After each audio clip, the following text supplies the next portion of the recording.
So are you thinking of moving to the Portland metro area? Well, it's a big decision and there's so much you need to know before you make the leap. What if you end up in the wrong neighborhood? What if you don't get the lifestyle that you're hoping for? The truth is, making the wrong move could be a huge financial mistake. Now don't worry, in this video I'm going to guide you through everything you need to know before relocating to Portland, Oregon, including the best neighborhoods, the hidden costs, the Portland lifestyle. We're going to cover it all.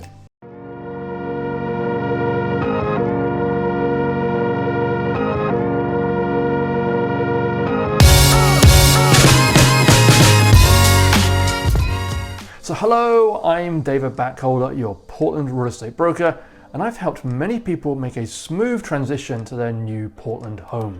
So relocating for work, family, or just a change of scenery, moving to a new city can both be exciting and overwhelming. And Portland has a lot to offer, but there's also some things you should be prepared for. So today I'm going to break down what you need to know before relocating to Portland. Now let's start with one of the biggest questions most people have, and that's about the cost of living. Now Portland is more affordable than places like San Francisco or Seattle, and housing costs in particular can vary widely depending on the neighborhood that you choose. Now the median home price in Portland is around $550,000, but in popular locations like Bethany, Forest Heights or Irvington, you could be looking at homes well above that. Now if we compare that to Seattle's median sales price for a single family home at around $950,000, and then San Francisco's median sale price for around $1.5 million, then you can see Portland's $550,000 price is a lot more affordable. Now condos and townhouses usually have lower median prices. In Portland, the median sales price for a condo is around $330,000. That's compared to $520,000 in Seattle and still over $1 million in San Francisco. So purchasing a home is actually a lot more affordable in San Francisco and Seattle and other major cities on the West Coast. Now, one of the biggest expenses is of course taxes, and overall Portland fares fairly well compared to its neighborhoods. So there's several different components of taxes. There's income taxes, property taxes, and sales taxes. And let's get the easy one out of the way first. There are no sales taxes in Oregon. However, in California, the sales tax rate is over 7%, and in Washington state, it's around 6.5%, and in most states nationwide range somewhere around 5 to 7%. So if you're in one of those states where you do pay sales taxes, then moving to Oregon might save you a few $1,000s on sales tax every single year. Okay, so now let's talk about property taxes. As a percentage, property taxes are a little higher in Oregon than they are in California, and are about the same as the Seattle area. But remember, house prices are more affordable than our neighboring states, so your taxes as a dollar value will also be less because the base is less. Now with regards to the exact amount you'll pay, this is where it gets a little more complicated, because there are 3 different counties in the Portland metro area, and then several others once you head down towards Salem, and each county has their own property tax rates.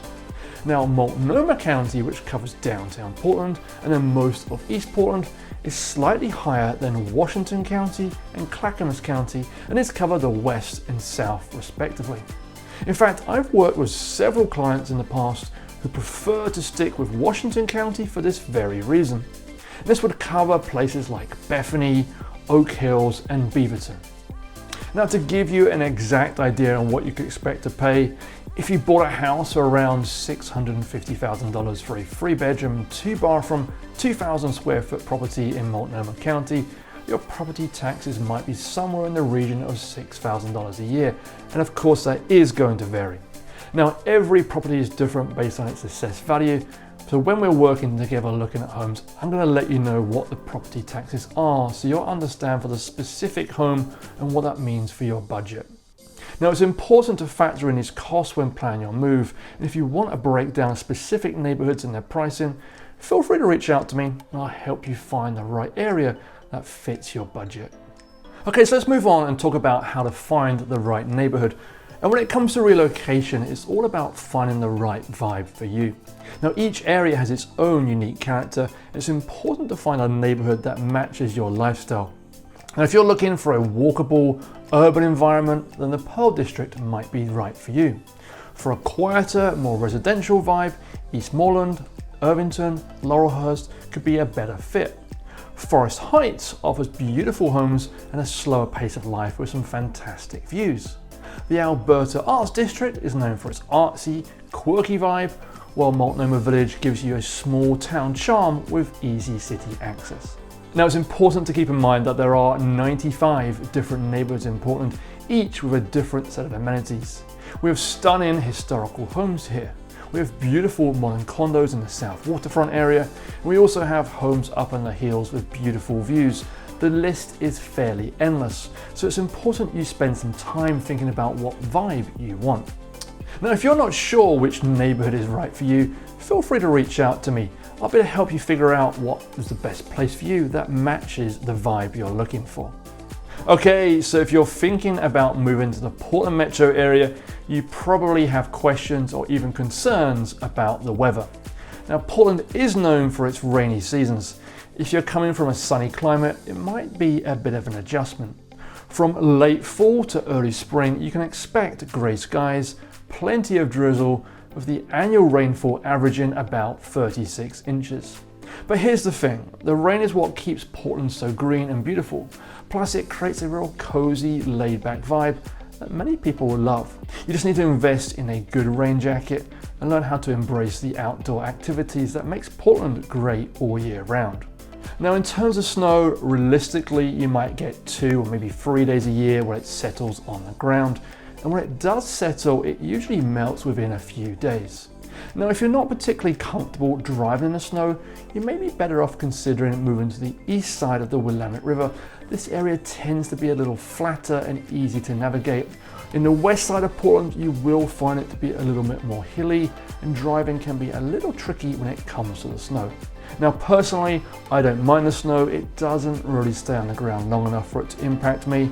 You'll typically see kids out playing in the snow because it only lasts a few days, and really it's a perfect amount of time to enjoy the change in climate. Okay, so before we continue, I did want to remind you that every week I release new videos on what it's like to live in various different cities and neighborhoods across the entire Portland metro area. So if you're enjoying this video and want to see more content like this, please do consider liking the video and subscribing to my channel. That way you'll always receive the latest up-to-date information. Also, if you're considering making a move to the Portland metro area, please do reach out to me because I'm a real estate broker. I'm here to assist you with any of your real estate needs. So feel free to give me a call, send me an email, send me a text, and I'll be able to help you with your move here. Okay, so changing topics, let's talk about what you can expect in terms of the lifestyle.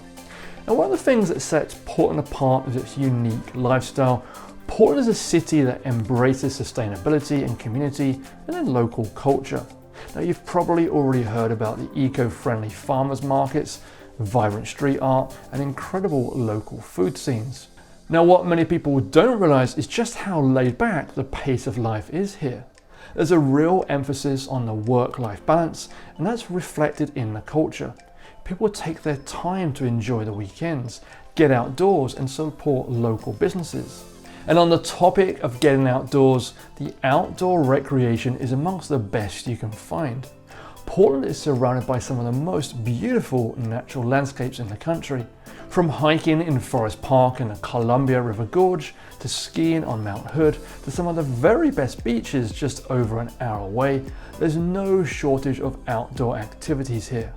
And even if you're not really an outdoorsy person, it's hard not to fall in love with the scenery. There's plenty of parks and green spaces within the city itself, making it easy to escape the hustle and bustle without ever leaving the town. So when you relocate to any city, one thing I always recommend you consider is transportation.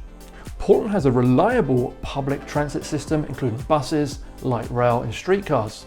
And if you're living in essential neighborhoods, you might not even need a car. However, if you're moving to a more suburban area, you'll likely want a vehicle, And like most cities, Portland has its share of traffic, especially during rush hour. So if you are commuting, it's something that you need to keep in mind. Now, in terms of the traffic hotspots, the biggest issues tends to be around the bridges over the Willamette River, especially in the evening when you're crossing from the west side to the east side.